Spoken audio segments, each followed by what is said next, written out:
선택적 순종, Selective Obedience라는 말이 있습니다.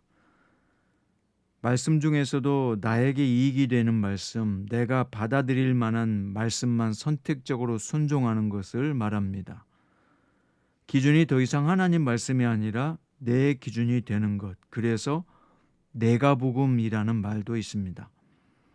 나에게 좋은 말씀만 모아서 성경을 만들면 내가 성경의 주인이 되는 것이죠. 복음이 왜곡되고 진리가 오염되는 것입니다. 오늘 본문은 잘못을 범한 사람을 엄히 징계함으로써 공동체 전체의 기강을 바로잡는다는 내용입니다. 인간은 본래 이기적 속성을 가지고 있기 때문에 법령을 공포하더라도 무시하고 어기는 경우가 빈번히 일어나게 됩니다. 이스라엘 백성 역시 마찬가지였는데요. 그래서 하나님의 율법을 무시한 사람을 엄히 다스려 일벌 100개의 본으로 삼고 또 율법을 늘 생각할 수 있는 상징적 표식을 달도록 하셨습니다. 오늘 본문은 민수기 15장 32절부터 41절이고요. 그 중에서 32절부터 38절까지 읽습니다. 이스라엘 자손이 광야에 거류할 때 안식일에 어떤 사람이 나무하는 것을 발견한지라. 그 나무하는 자를 발견한 자들이 그를 모세와 아론과 온 회중 앞으로 끌어왔으나 어떻게 처치할는지 지시하심을 받지 못한 고로 가두었더니 여호와께서 모세에게 이르시되 그 사람을 반드시 죽일지니 온 회중이 진영 밖에서 돌로 그를 칠지니라. 온 회중이 곧 그를 진영 밖으로 끌어내고 돌로 그를 쳐 죽여서 여호와께서 모세에게 명령하신 대로 하니라. 여호와께서 모세에게 말씀하여 이르시되 이스라엘 자손에게 명령하여 대대로 그들의 옷단 귀에 술을 만들고 청색끈을 그 귀의 술에 더하라. 아멘. 오늘 본문의 제목은 내 하나님 여호와를 기억하라입니다. 오늘 본문에 보면 안식일에 나무를 한 사람이 있었습니다.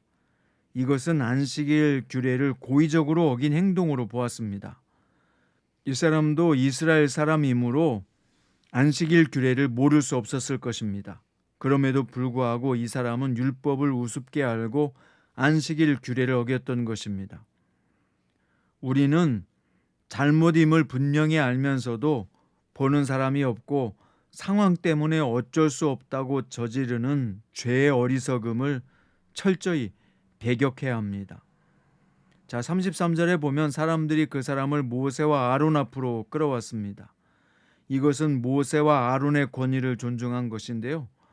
그리고 모세와 아론 역시 하나님의 구체적 지시가 있을 때까지 섣불리 처분하지 않고 그 사람을 감금해 두었습니다.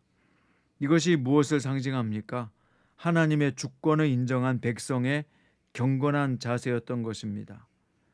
여러분, 건강한 신앙 공동체는 모든 판결에 앞서서 항상 하나님의 뜻을 구하고 기다릴 줄 아는 것입니다.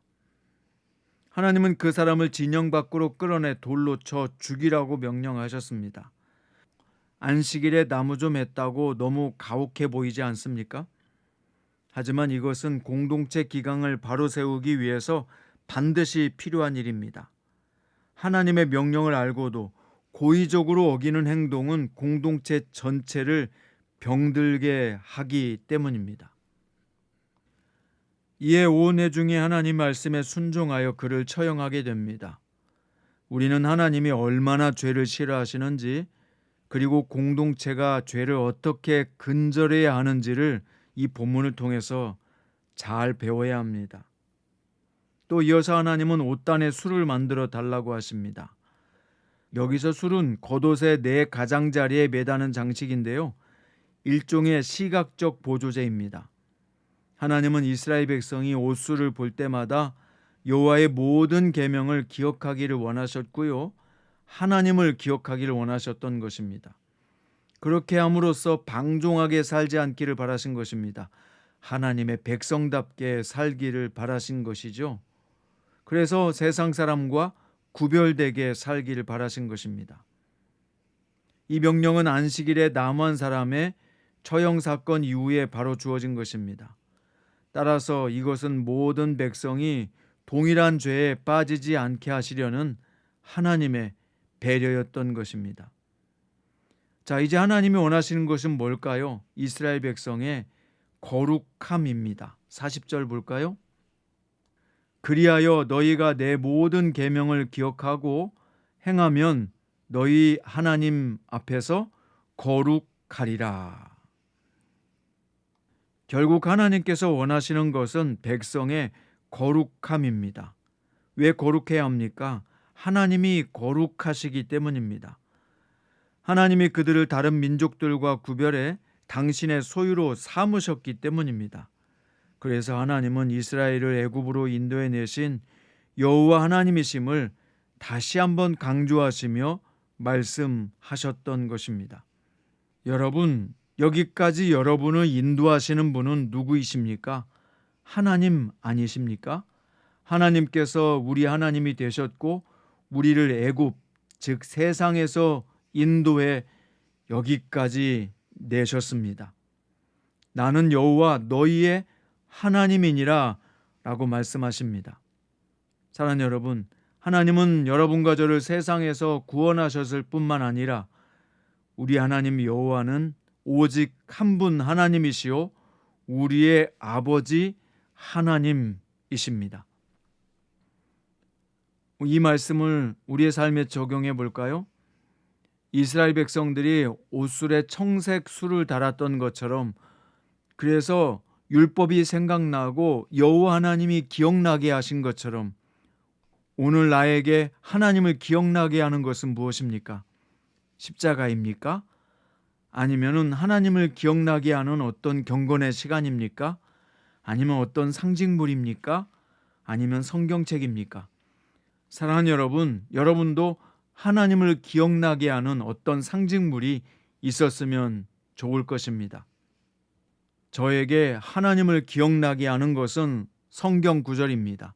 성경 구절을 내가 자주 보는 곳에 붙여놓고 하나님을 기억하고 말씀 속에 들어있는 진리를 묵상합니다. 이것이 하나님을 기억나게 하는 하나의 도구가 될 수 있는 거죠. 오늘 말씀의 결론입니다. 죄를 범한 사람을 징계한다는 것은 참으로 마음 아픈 일입니다. 신앙 공동체를 깨트리는 말을 하거나 행동을 하는 사람을 권면하는 것 역시 그것은 쉬운 일이 아닙니다. 그러나 고의로 지은 죄들을 묵인하게 된다면 공동체는 순식간에 중병에 걸릴 수밖에 없습니다. 그러므로 아픔을 감수하더라도 우리 안에 죄악을 철저히 배격해야 하고요.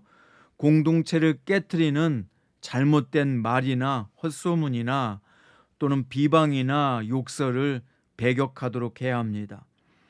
이스라엘 백성이 옷술을 보면서 하나님을 기억하고 하나님의 말씀을 떠올렸던 것처럼 우리도 하나님을 기억나게 하는 성구라든지 십자가라든지 성경이라든지 아니면 묵상의 시간이 있으면 더욱더 유익하고 좋을 것입니다. 사랑하는 여러분, 바쁜 세상에서 자주 하나님을 기억하십시오. 성령님의 말씀에 귀 기울이면서 하나님의 놀라우신 은혜를 기억해내고 주님의 말씀에 순종하는 거룩한 삶 살아내시기를 우리 주 예수님의 이름으로 축원드립니다.